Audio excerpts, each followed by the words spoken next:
Hey everyone, welcome back to my channel. Literally fresh out today, we have Greenday's newest album, Father for All of All Mother Effers. Yeah. And I love that art style, that cover with the vomiting unicorn. And I love the back as well, which is great. I like all the food, that looks really nice. And they look like they're having fun. Now, I've listened to the album on Google Music this morning when it came out. I think I'm too bright. Hang on, that's better. I think it's a good album. When the two singles come out, I do this on camera because people like it. When the two singles come out, I didn't really enjoy them. Well, they were good, alright songs, but in the context of just the song, dropping it, you know, there wasn't much to them. But now I've heard them as part of the full unit, as part of the whole album, I get why they're first and second in the track listing, and I think they really fit the album. Yeah, ooh, that over there. Lyric sheet. Produced by Butch Walker and Greenday, except produced by Butch Walker, Chris Dugan, and Greenday. I engineered Butch Walker. That's just. There's a nice.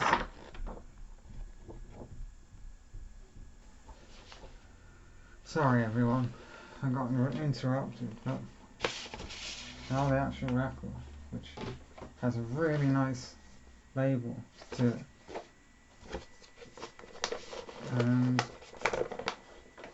it is just a black vinyl, so I'm not going to get it out.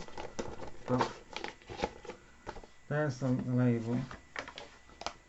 And as I was saying, it is a really good album in the context of, the singles, sorry, were good in the context of the whole album. As standalone songs, I didn't really like them. And I like the sound of this album, you know.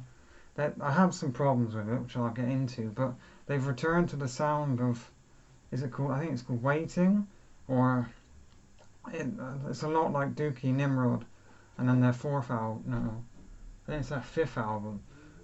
See, for the longest time of my life, I thought Dookie was the first Green Day album. It's not, it's the third Green Day album.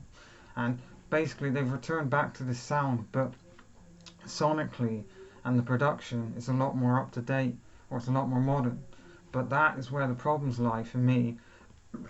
Some of the songs are great, and they sound great, but they're radio-friendly songs. They're cheap, you know. You'd only get this if you live in the UK, but they're BBC Radio 2 music. Not that they would ever play Green Day, but it's just radio-friendly. It's, you know, dumbed down. It's numb. It's not. Obviously, they must be getting on to 50 years old. They're not going to be as edgy as the teenagers who wrote Dookie or Nimrod.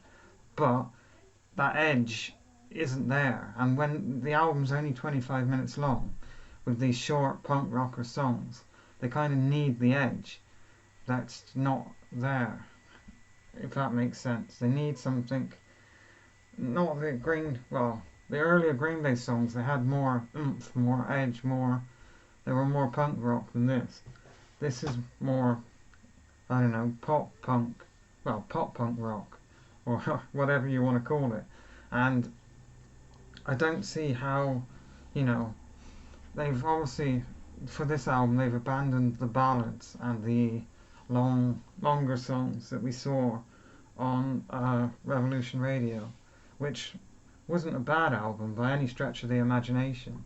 I quite like that album, and I've got it on vinyl down there.